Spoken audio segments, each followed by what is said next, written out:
आपसे जानना चाह रहे हैं मौसमी कि जो नैरेटिव है बिहार में उसको लेके लोगों का क्या मानना है, क्योंकि हम तो यहाँ दिल्ली में बैठे हैं। तो नहीं, मैं मतलब आपस में आदान प्रदान हो रहा है और मुझे बहुत इंटरेस्टिंग लग रहा है संजय जी, जो बात आप कह रहे हैं कि देखिए कितना सत्यता से या जो हकीकत है उससे परे है चुनाव आयोग। आप रिलीज पे रिलीज जारी कर रहे हैं, वो रिलीज जनता तक नहीं पहुंच रही है। जनता तक तो मीडिया का कैमरा भी नहीं पहुंच रहा है, जनता तक बीएलओ भी नहीं पहुंच रहा है और जनता तक बीएलए भी नहीं पहुंच रहा है। यानी कि ना तो चुनाव का अधिकारी पहुंच रहा है, ना पार्टी का कर्मचारी पहुंच रहा है और ना मीडिया पहुंच रही है। और दिक्कत यह है कि ये एक तरीके से जो कोविड की बात हुई या गांव में इस तरह से एक सुगबुगाहट तेज होती जा रही है कि ये जो पूरा है उनके अस्तित्व को मिटा देगा। मैं मजाक नहीं कर रही, उनको ये डर कोविड की तरह फैल रहा है। एक गांव वाले ने बोला एक कोरोना आया था तब हम लोग को डर लगा था, और एक ये पहचान पर ये वोटर कार्ड वाले जो आया है उनको, वो इसको किससे जोड़ रहे हैं? वो जोड़ रहे हैं कि हम अगर हमें ये कार्ड नहीं मिला तो हम भारतीय नागरिक होना बंद हो जाएंगे। फिर एक अम्मा थी, मुझे बोली कि इसी से तो पहचान होती है दीदी, अगर इससे पहचान नहीं होगी तो उन्होंने कहा कि हमको सारी स्कीमें योजनाएं मिलना बंद हो जाएंगी जो इक्का दुक्का मिल रही हैं, पहले से ही हम भूमिहीन हैं। तो ये कोई बात नहीं है कि एक अल्पसंख्यक समुदाय को टारगेट ये कर रहा है ये, और सारा बांग्लादेशी चला जाएगा। ये जो सब चीज़ें हेडलाइन मैनेजमेंट है, ज़मीन पर जो सबसे गरीब तबके का इंसान है, जो पंक्ति में खड़ा हुआ आखिरी व्यक्ति है, जिसके पास ना घर है, नौकरी के लिए उसके पास रोज़मर्रा की जो कमाई है वही है, जिसके बच्चे भूखे मर रहे हैं, वो सबसे ज़्यादा इससे प्रभावित डर है। इसमें एक और एंगल है, पता है सर हुआ क्या है? इलेक्शन कमीशन बिना जाने बुझे एक प्रॉपर्टी डिस्प्यूट पे भी उतर आई है। कहानी बताता हूँ। मेरे ही पड़ोस में एक परिवार था, उनके लोग विदेश में रहते थे, हमारे बड़े भाई की तरह हम लोग उनको ट्रीट करते थे। भारत आए, प्रॉपर्टी का डिवीजन हो रहा था उनके यहाँ पे, तो पता चला कि वो एग्जिस्ट ही नहीं करते हैं, कहीं एग्जिस्ट नहीं करते हैं, क्योंकि उनके चाचाओं ने उनका नाम जो है वो वंशावली से कटवा दिया था। वंशावली अभी जो है बीएलओ को आप सेट कर लो, किसी का नाम जिसको आपको प्रॉपर्टी में हिस्सा नहीं देना है, जिससे आपका डिस्प्यूट चल रहा है, गांव के प्रधानी में किसी से बहस चल रही है, उसका नाम आप काट दो, पूरा खेल खत्म, आप एग्जिस्ट ही नहीं करते हैं। लेकिन उसमें तो चुनाव डिस्प्यूट में आयोग का पहुंच गए आप। उसमें चुनाव आयोग का कोई दखल नहीं है, क्योंकि प्रॉपर्टी डिस्प्यूट और जो वंशावली है वो तो पंचायतों की वोटर से जिम्मेदारी आपने कर दिया, नाम ही हटा दिया, लेकिन उसको तो आपका गायब हो गया, वंशावली exist से नहीं कर रहा नाम वो हटा आदमी। दिया, तो ये तो बहुत वो है।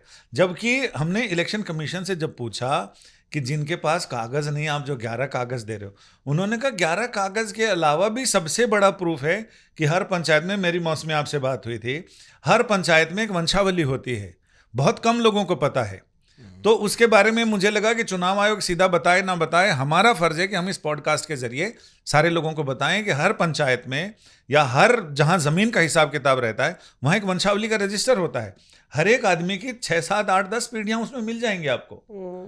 तो उन्होंने, इलेक्शन कमीशन के बड़े आला अधिकारी हैं, उन्होंने बताया, हमने कहा वंशावली, बोले शायद आपको भी नहीं पता। मैंने कहा मुझे तो नहीं पता। उन्होंने कहा कि वंशावली होती है जिसमें आपके पुरखे अगर कहीं मान लो पंजाब, असम कहीं पर शिफ्ट हो गए, आप अब वापस अपने गांव आए, अपनी वहीं पर रहने के लिए रिटायर्ड लाइफ, आपने वहाँ के वोटर उसमें अपने नाम वाम बताए कि हमारा नाम, आपका नाम वोटर लिस्ट में नहीं है, आपको प्रूफ चाहिए कि आप यहीं के रहने वाले, आपने कहा कि मेरा नाम ये है। वंशावली वाले ने कहा आपका नाम तो नहीं मिल रहा इसमें, तो पिताजी का नाम बताओ।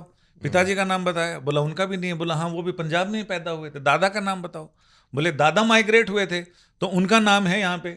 तो आप जैसे ही उनका प्रूफ देंगे कि ये मेरे पिताजी हैं, और पिताजी का प्रूफ देंगे कि ये इनके पिताजी मेरे दादाजी थे, तो वो वंशावली में आपके पिताजी का नाम और आपका नाम और आपके बच्चों का नाम उसमें ऐड कर लेगा।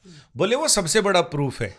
इलेक्शन कमीशन ने तब ये बोला था कि आप साइन करके दे दो अपना इन्यूमरेबल फॉर्म, हम आपको कागज मुहैया कराएंगे। अगर आप जेन्युइन है, हमारा बीएलओ कह रहा है, तो हम लोगों को मुहैया कराएंगे। बीएलओ ही कॉम्प्रोमाइज्ड है फिर? हाँ, तो उन्होंने कहा कि बीएलओ कॉम्प्रोमाइज, उनका ये कहना है कि बीएलओ कॉम्प्रोमाइज कैसे होगा, उसके साथ पार्टियों के बीएलए जाएंगे।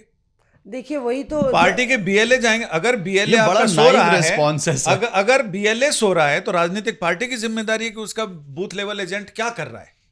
अगर वो पैसे खा के बीएलओ और वो दोनों मिल गए तब तो लोकतंत्र का फिर रखवाला कोई नहीं है।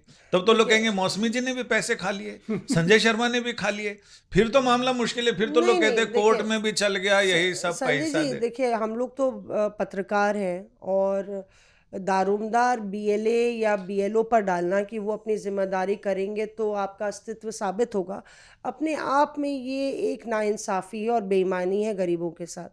और कहीं ना कहीं मुझे लगता है कि मेरा कातिल ही मेरा मुंसिफ है, मेरे हक में फ़ैसला क्या करेगा।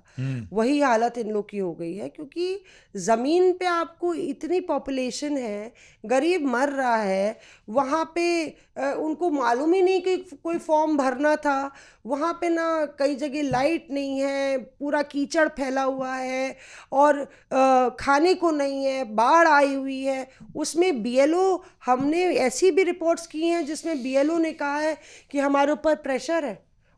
वो पूरा एक्सपोजे आपको दिखाएंगे, पूरी पड़ताल है हम लोग की, जिसमें बीएलए कहते हैं हमारे ऊपर प्रेशर है कि हम जल्दी भरे, और अगर हमारे पास थोड़ा वक्त होता तो हम ठीक से करते। हालांकि बाद में वो सकपका गए कि उन्होंने ऐसा बोल दिया है, पर वो बोले कि हम लोग कई जगह नहीं पहुंच पा रहे, और कई लोगों के पास दस्तावेज नहीं है, और ऐसे में और ये भी कहा उन्होंने कि बीएलए को तो हमें घर से लेके आना पड़ रहा है, कई पार्टीज एक्टिव नहीं है ग्राउंड पे। Reporters off.